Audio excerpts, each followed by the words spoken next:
Unlearning youth, Brian. I don't know who Unlimited is. We're not endorsing them. I don't know who that is. We're not endorsing them. Antwan, can you edit that out for me? Got you. You want to try it again? No, that's okay. I like looking like a fool. Welcome to Youth Engage. I'm Brian Brady, and I'm here with my co-host, Antwan Ward. How's it going, Antwan? I'm good, Brian. It's a great day here in Chicago. We have a fabulous guest today, all the way from Houston, Texas, where the Houston Astros reside and are in the World Series. Dionte McClendon. He is a youth engagement specialist and program manager for Unlearning YOUth. He's one of the best youth workers in the country. He's brilliant at communicating to youth, authentically engaging them, and understands youth development and how to involve young people effectively in public policy. So we are delighted to hop in and sort of get his expertise about youth engagement. But first, we got to do our news of the day segment, which is, how are you feeling? There's been some big sports news, some news. What's going on with you, Antwan? What's on your mind? Oh man, I mean, there's a lot we could talk about. Bears trades. We could talk about, unfortunately, the news of Takeoff, unfortunately losing his life early this morning. There's been so much that's been going on in the news today. I kind of had to shut off social media because after a while, that amount of like negativity that you see kind of takes a toll on your brain and your mentality. So sometimes you got to know when to kind of step away from the chaos and kind of be in your own peaceful little world so that you can continue to be productive today. So that's where I'm at. Yeah. Deontay, what's on your mind today? Look, Antwan just said it so perfectly. Being in Houston, with us being in the World Series, and also, as he said, the tragic death of hip hop artist Takeoff, that's a lot to balance, and I think that you have to. I think Antwan said it perfectly. Pulling away and having to reflect and kind of like guard our brains, because I think sometimes we don't realize subconsciously and unconsciously how much we process, and so I think that's great. Is pulling back from that, but great day, like you said, we survived Halloween. It's November, which means that food is getting closer for Thanksgiving, so I'm excited. Yeah, we're only a few weeks away from Thanksgiving, exactly. Well, Deontay, you and I have chatted offline a bunch. You have an interesting life story. How did you get into youth engagement? What's your career trajectory? And I heard you did a year in Chicago as well, so you got to tell us. You're in Houston today, but you got to tell us also about your Chicago experience. What's your career story? Sure thing. First, Brian and Antwan, thank you all for having me. I'm excited to be here to talk to you guys. I'm looking forward to the fruit of our conversation. So a little bit about myself. I am originally from Houston. I moved to Austin to attend Houston Tillerson University, which is a HBCU in Austin, historically Black college and university. And during that time, my major was communications and a minor in community development. So the kids was nowhere on my on my schedule. I didn't plan on that. But during the summers, I did some internships, and I always encourage college students that internships is what makes college. What the stuff you make in college makes sense when you get out there and you practice it and you do things like that. So for myself in college, I did an internship in Chicago working with an organization called Center for Student Missions.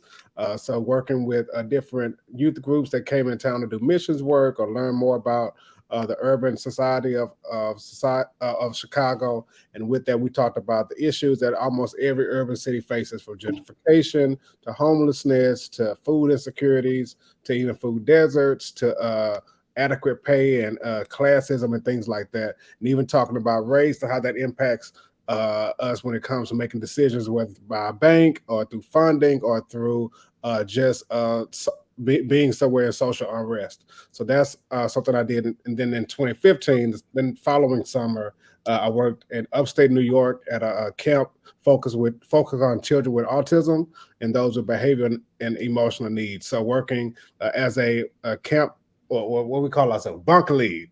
So I had it was the camp counselors, and I was the guy over the camp counselors and students on figuring out. Primarily upstate New York. That must have been kind of a wild.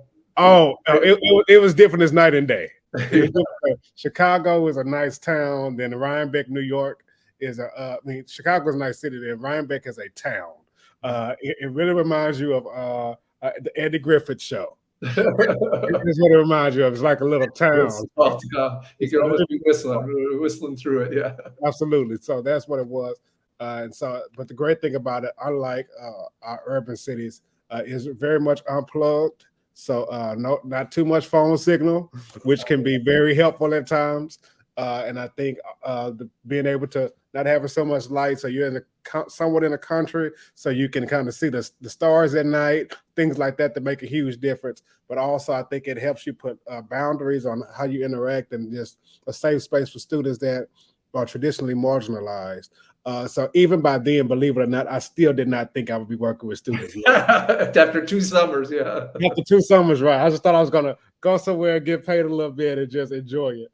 So then fast forward to after I graduated, I did take some education classes kind of. And so after I graduated, I started working at a high school in South Austin, Aikens High School, and throughout Austin ISD, doing restorative justice, restorative practice. So this is what we do in schools now. And it's funny and interesting now because a lot of people are talking about it. It's a piece of social emotional learning where instead of focusing on punitive methods, like removing students from the classroom, how do we respond in a positive manner, in a restorative manner? And what are the support plans that we're putting in place to support students? So it's famous for the circles that you have in restorative practice, right? Everyone knows us as the intervention circle. So students always say, "Come here, just giving you a feeling." So however you want to process it. No, I know some of the old teachers when we were trying to push it, we're like, "Oh no, another circle! I got to do another circle." But they work. They work when you work. They definitely work when you work it. So that's something I did, and then did that for 3 school years, and then I also worked for the city of Austin. Doing youth programming for internships for the College Student Commission because there are 5 universities throughout Austin. And primarily I gave leadership to the Austin Youth Council, which would probably be my favorite thing. I think I can call a program favorite that I'm not there anymore. Yeah. No, but that was a favorite mainly because you get to see students engage and actually amplify their voice. And we'll probably get into it, but I'm a firm believer that sometimes students don't need our voice; they just need guidance on how to express their own. So I think that has been important. I traveled with students to the National League of Cities Conference and did some other things. And during the pandemic, of course, all of us were trying to figure out what's next, and not just next for our country, but individually. And during that time, I relocated back home to Houston and have launched as an independent youth engagement consultant. So working with those in the private and public sector on how do we create a youth engagement focus, a real youth engagement focus, so that we're not just putting youth in positions to be props, but actually putting them in positions to actually bring their voices to the table. So that's a little nutshell on how I've gotten to this spot in my life. So I've done all this in a few little meager years. So. Oh, I love it. I love it. You got an interesting name of your business, Unlearning YOUth. For sure. I think I get it, but and I think I like it, but explain. Yeah. I hope you do. Let me first say that, Brian. I hope you do. I hope you do. No, but Unlearning YOUth, a lot of times we talk about the things that we need to learn, the things we need to gain without recognizing the things we have to unlearn, because that is a process as well. Especially in a post-pandemic society, you have to unlearn how do we approach students, how do we judge what's relevant, how do we judge what's credible, how do we implement things that are not just innovative 5 years ago, but how they innovative today, because you and I, all 3 of us understand the way we operated 10 years ago is not the way the world is today. And given the pandemic, the way we operated 2.5 years ago is not the way that the world operates today. So what is it? And I believe through the pandemic, we all had to kind of pause for at least a second and say, okay, there are some things that we just cannot do anymore. So, and I think for students, the younger you learn that, hey, you don't have to always get set in your ways. Sure, you want to build, sure, you want to have consistency, but what is it at every phase? I may have to unlearn it. And I always realize the challenge with that is it's hard to unlearn stuff that's worked before. It's very, very hard. Antwan, chime in too. What do we need to unlearn? There seems like there's a lot. What are some of the big ones? No, I'm just listening to Dionte. Like I had a question in terms of you talked about early on working with you that you weren't quite sure this was something that you wanted to like do. Like I want to know in the span of a few years that you have been working with you. Was there a particular moment or an example with a student that really made you say, "Hey, this is something that I want to do"? Long term pushing forward. Was there anything in particular that kind of drove you to carry forward with that work that you're doing now? I think that's a great question. So a lot of the work I did cross intersected, but sometimes it was in its own silos as well. Especially when it came to restorative justice and restorative practice, what that looks like. I had a situation one time where we had a young man that he kept sleeping in class. And so admin, they knew it wasn't just out of rebellion or something, that something had to be going on. But high school boys, the ego, the pride, no one's going to admit that I have a challenge going on or something like that. Exactly. So I started kind of cultivating that relationship with him over the next couple of hours and just kind of giving him a space. And then I found out that this young man at the age of 14, he was getting his sister ready for school every day. He was getting helping his mom and all that. And I asked him, like, why are you doing that? Like, what is it? We found out that he was sleeping in class, hoping to get removed from class so he could go home and take care of his mom because she did dialysis 3 times a week. Yeah. So that's something that no one knows what that is. There's even at my age, I don't know what it is to have to care for someone at such a tender age of 14. But you also have to ask who shows up for a student like that. Because when we're writing a curriculum and when we're putting things in practice, we're not imagining, unfortunately, a student dealing with that because that's not everyone's reality. That's not a norm that we set. So for myself, we ended up putting in a place to have him for a little bit. He was doing like a little 30, 45-minute nap in the daytime. But you can only do that if you have supportive admin that understand more than your schedule, that understand more than just your academics, but that you're a human first before a student. So that's an example that I think of, and even working with children with autism at camp, the disproportionality of young men that are on medicine or dependent on medicine, especially when it comes to dealing with things which everything doesn't. While medicine is a help, some things can be developed, some skills, and some things can be addressed beyond medicine. So those are 2 examples that I kind of think about all the time when it comes to advocacy. Seeing students raise their voice and amplify their voice. I think one of the highlights for me is one of our students. He went to a school. He didn't tell me. So I felt some type of way. But his mom ended up telling me he wrote he applied for a fellows program based on youth engagement and the work we did, traveling and all that. And he got a full ride to his school, which is a pretty big deal. And it's just huge. And this is a student that I know for sure, if he had not been in the right room or had not been pushed a little bit, the opportunities would have definitely went by him. So a big thing for me, Antwan, when you ask that question, these are some of the scenarios, some of the avatars I see, because there are certain situations that a textbook can't teach you how to help. And there are certain situations that when it happens, you have to respond accordingly beyond something that you may not have been trained in. So that's when we talk about unlearning. We have to unlearn. Okay, what does it mean when we are helping students holistically? Because I think that's the most crucial question we have to ask. Yeah, I love the learning phrase because it also gets at our educational process is a 20th century structure, right? These 45-minute bells, these teachers teaching content that's unrelated to the community outside most of the time, right? Most of the time, yes. And then no intersectionality in teaching, math and English, and you can actually study things that intersect together, not just these little silos. So, and then just looking at kids as kids who have knowledge, and how do you co-create knowledge, right? Instead of teacher has the wisdom and stuff it into the student. So, absolutely.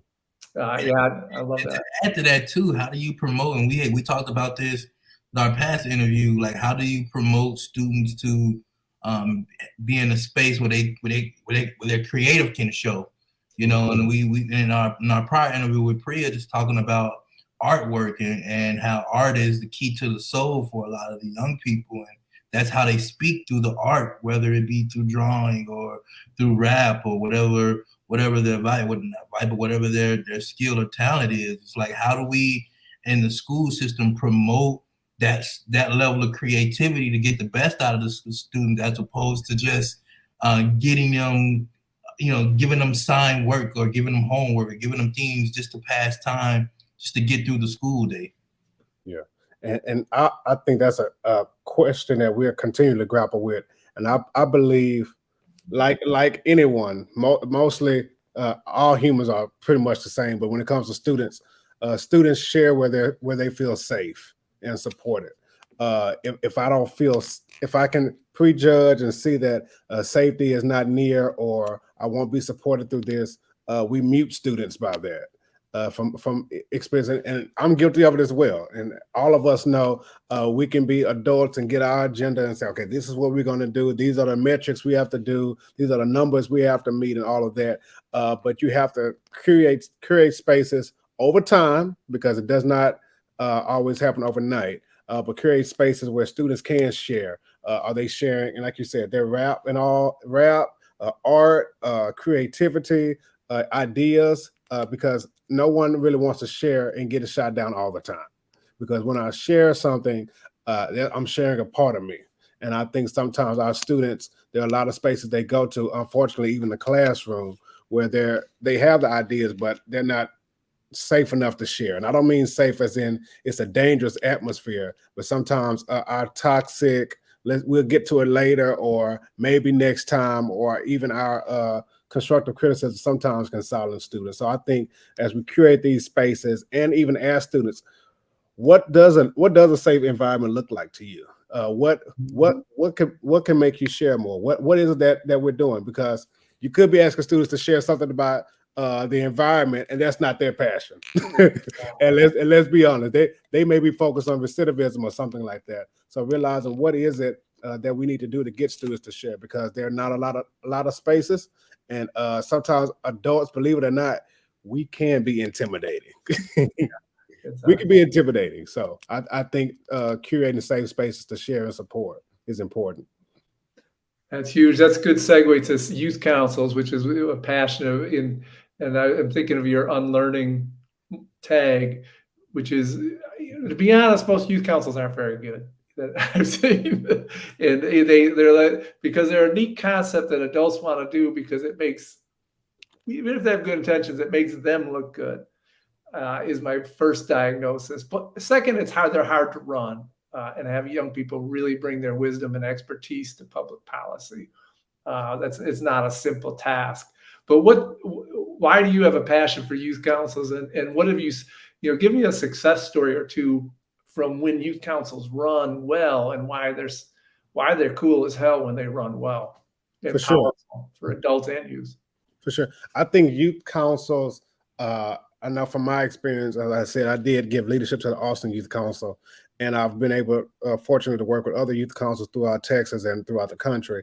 I think the great thing about it is the community. I think there's a common unity of youth that come from different backgrounds, different demographics, but they all have the same issues. At the core of it, most students have the same issues. Students want to be safe, students want to be supported, and they want to enjoy life. let's just be honest. They want to be safe, supported, and have some type of sensational feel or something like that. Because unfortunately, the youth councils we work with, our youth councils don't always create that, because the people that are running it, if we're being totally honest, it's just another responsibility on a task of 12 other responsibilities. Yes. Not understanding that in order to support youth, there has to be someone that's intentional and free enough to do it. So one thing I've seen is to see youth that come together on issues that, for myself, seeing students come together on issues that they're passionate about, and also bringing them into space that they normally wouldn't meet. I've had students that were in private schools and fully going to school on full ride scholarships. I've also had students that had to catch the bus because they had to go from school to a meeting, then to work. So I know all of that. And sometimes youth councils are the only places where students can gather and have those voices. Yes, they have their community, they have their libraries, they have their schools, but most of the time you're only interacting with people that are in your community. And if they're within your community already, they're within your experiences. A lot of times they're within your daily commute. They're within something, same class, things like that. So I think youth council brings students together that would not typically come together, and also says, okay, these are the common issues we focus on. And other thing I do love about it is that it creates a symphony of voices with youth that say, okay, this is something we're passionate about, and we're going to get to the end of it. And I also think it's a space where students, when it's done right, when it's done correctly, where the sky literally is the limit, because there's nothing you can't do unless a pandemic stops you. Yeah. But the sky really is the limit when you get people out there, get youth out there to raise their voices, people that can run a little faster, people that can be a little louder, people that won't get in trouble by certain things adults may get in trouble with. So that's some of the things I've seen work. Examples I've seen students that have been, as I said, I know a young lady, she was not that involved with anything, and this was like her junior year. Somehow she heard about she was an intern in the summer and heard about the youth council, started to get involved, and she was a very family-oriented young lady, taking care of her siblings, doing things at home, and just felt like she could not go anywhere but stay home. With that, she started getting involved on small tasks throughout the city, doing community service. It helped me to put her in position for certain things. And she also ended up being on the national board for the NLC Planning Committee, National League of Cities, which is exciting, and ended up getting a scholarship to American University in DC. Oh, wow. So, these are like little small success stories I've seen, and other things. Just when students come together, you'd be surprised how limitless their voices are. I have a question. So we talked about things that work with councils, with a lot of the groups. So now I want to kind of flip that and say, what you obviously seen groups held all around the country. I want to know from you, what is like the biggest thing that you've seen that causes a lot of the facilitators to lose link or lose touch with the student that they're working with, which would oftentimes lead to failure of a lot of these groups? You don't have to point anybody out in particular, but you can give examples, because I don't want to put you on blast. I'm not going to put their name out here because it's. I think the mistake is when we set the pace, but we don't follow the pace of students. And I say that because as adults, I think sometimes we can have these grandeur ideas on what we want to do, how we want to implement it, how we think it's best. And that's not always what kids care about. Let's just be. They may not care about it, and it's hard even for adults. It's hard to get anyone to participate in things that they don't care about. So I think you have to figure out, how do you cultivate those spaces. Going back to that again, let me ask these students, is this something you want to do? Do you all want to go here? And because if not, you find yourself trying to convince them and remind them, and trying to see who's going to come. And then a lot of students aren't going to say they don't want to do it. They're just not going to show up. So I think one of the things we don't do is ask students in the planning stages. We can think very easily that students want to do something. And I've worked with a good amount of students, and some of them are very stoic and neutral. So their excitement with yes is the same level of excitement with no. So sometimes you don't know. So you have to have those conversations to build those relationships, or else it'll just be a war of you trying to get students to do something that may not be fruitful or may not be sustainable. And I know for myself, it's easy to say, hey, this is something good, this is something good. It may be good to you as an adult. For example, I remember one time this was around the time about the vape pens, and everyone was talking about vape pens, and we did it for like 2 meetings, and I could just see that the kids, they got it, but they didn't want to keep hearing it. So the person wanted to come back for the third meeting. I said, yeah, we can't do that anymore. It's just I'm seeing students walk out and lose interest and things like that, and just figuring out how do you work with that. But I think understanding that, look, this is a youth council. So I think that's the biggest thing I would say. Yeah, that's great advice. Because when it comes down to it, don't start a youth council if you don't think young people have expertise, and if you don't want to share some power, and if you don't want to take a leap of faith, because you got to let them guide you on some level, right? So I find adults who want to control everything and tell them what's going to happen. Those youth councils usually get kind of dry and boring, and kids stop coming. Or the only kids who come are the ones who are trying to get into Stanford and want that resume boost, right? And those kids don't know the community as well as the other kids. For sure. I agree with that. I agree. What advice would you have for a good goal? If adults, there's different phases to youth council. There's the authorization phase. There's the recruitment phase, which is always how to do that equitably and really have an inclusive council is really difficult. Then there's that launch phase, and then there's the meat of the work, and then there's kind of celebrating.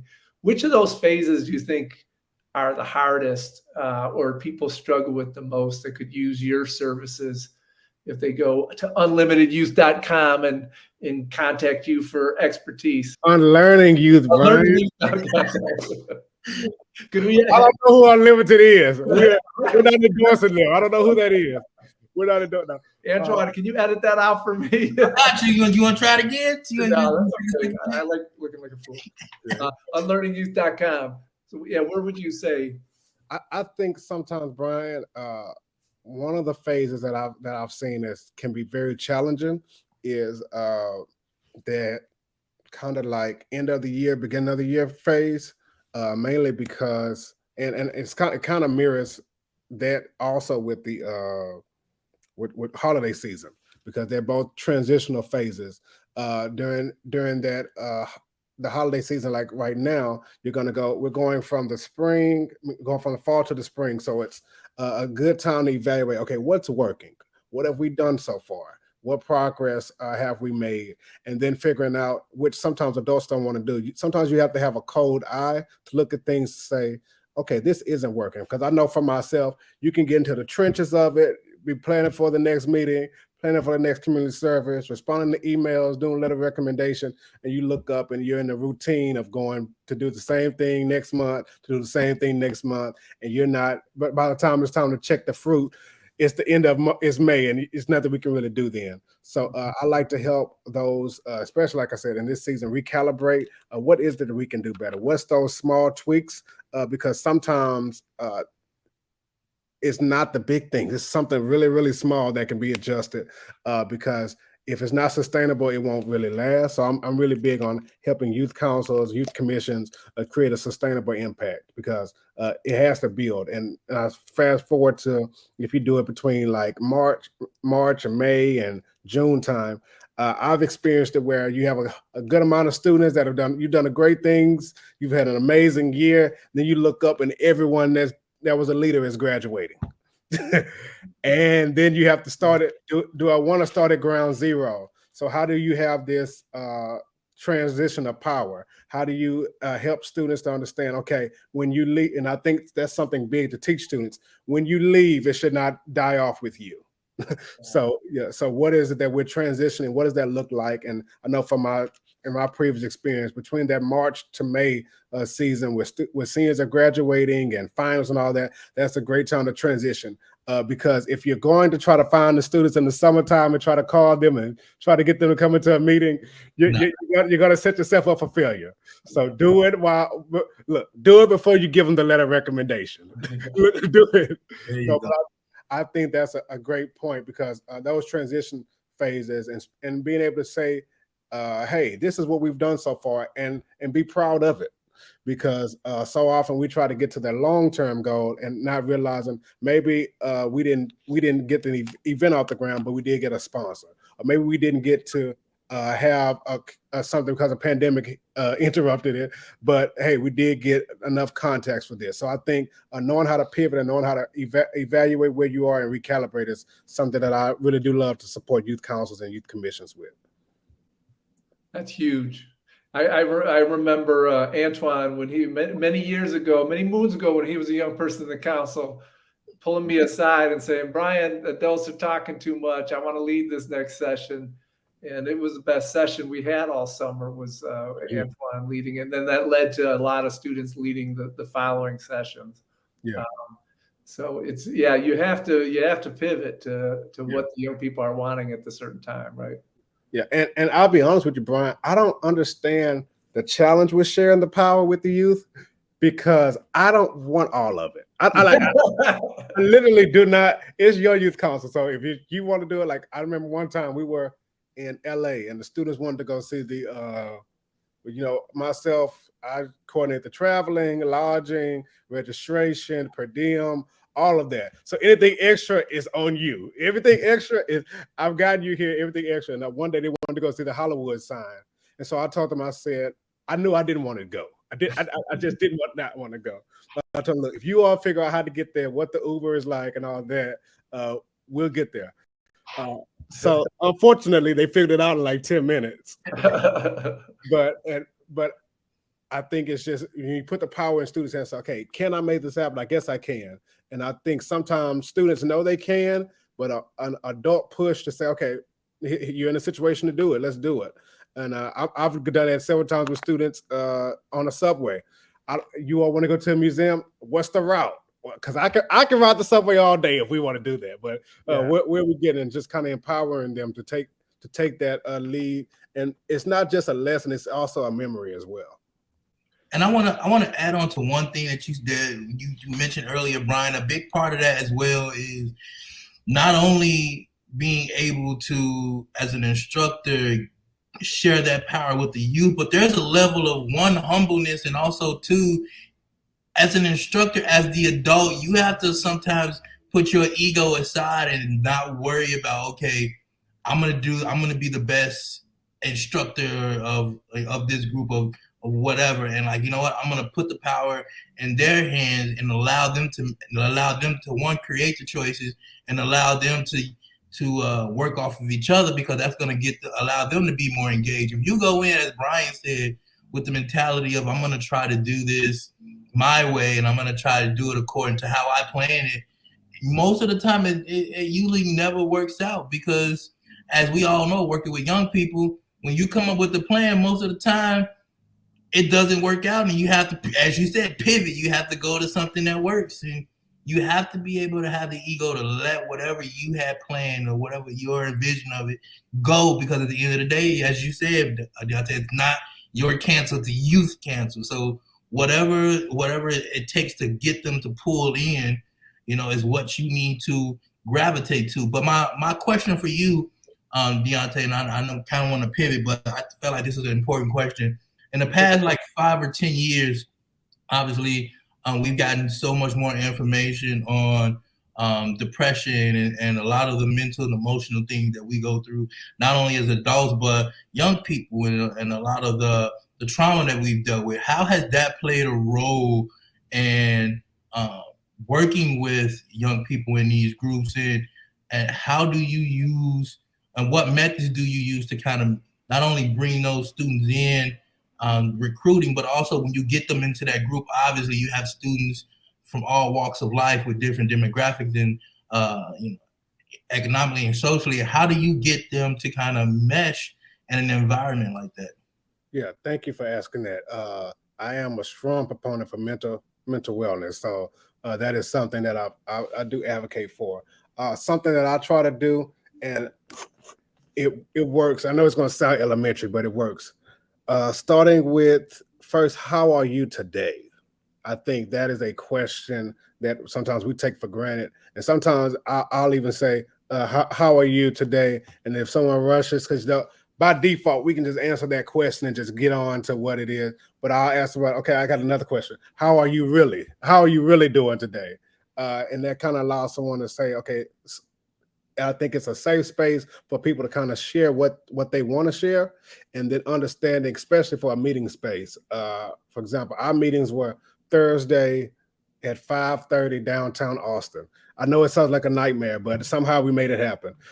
So by Thursday, students have done it. It would be very selfish of me to go into a meeting and just start talking as if students hadn't had a full day or a full week of things, because you have no idea of what students, the lived realities that they deal with. So I think figuring out how are you doing today? That conversation starter before we dive into whatever the subject matter is. I do that with courses. I do that with trainings. And also, I am big on doing mindfulness exercises. So even if it's us at the beginning, setting our expectations, grounding ourselves, doing a grounding exercise of, it could be breathing, it could be processing why are we here, because I think there's a lot of haste in our pace to try to get things done. Sometimes we don't realize, oh, this is an opportunity. Oh, we're actually doing this. Everyone doesn't get to do this.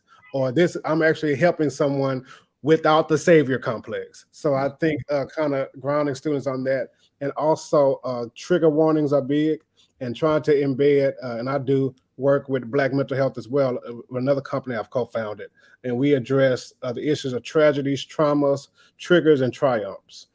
So while yes, mental health also shines a light on our tragedies, you also have to understand there's beauty in celebrating our triumphs as well. So there's some fulfillment in that, because for students, I think it's very, very important, because we stress for 12 years, you're going to get to the big thing is graduation. The big thing is prom. Well, 2 or 3 years ago, students lived their whole lives to get to that moment, only to not have it. So how does that impact you when for the rest of your life, you won't have a graduation picture from high school? You won't have a picture with your prom date. Well, that may be good. So depending on what it is and how you address it, I think even celebrating the triumphs to let students know, hey, you may not have gotten into the school, but you submitted the application. Okay, we can celebrate that. That's a triumph so far. So I think highlighting that, and also just allowing students to share, because when you give people the room, they'll share. And you also, and I'll close on this, listening to what's not being said. I think that's a big thing as well. Body language tells a lot. Engagement, how someone fits in, and I'll say it. High schoolers were already awkward before the pandemic. They're only more awkward and have lower social skills now. And you can't blame them when their whole life has been restricted to a computer for a couple of years. So I think that mental wellness is something that we have to continuously address. And I didn't realize it when I was doing restorative circles in 2016, how much mental wellness that was as well, for a safe space of sharing.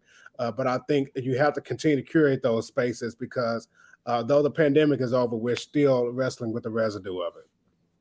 Wow, that's huge. That's such a, give me the 4 T's again: trials, triggers, triumphs. What was the fourth one? Tragedies, trauma, triggers, triumph. That's powerful.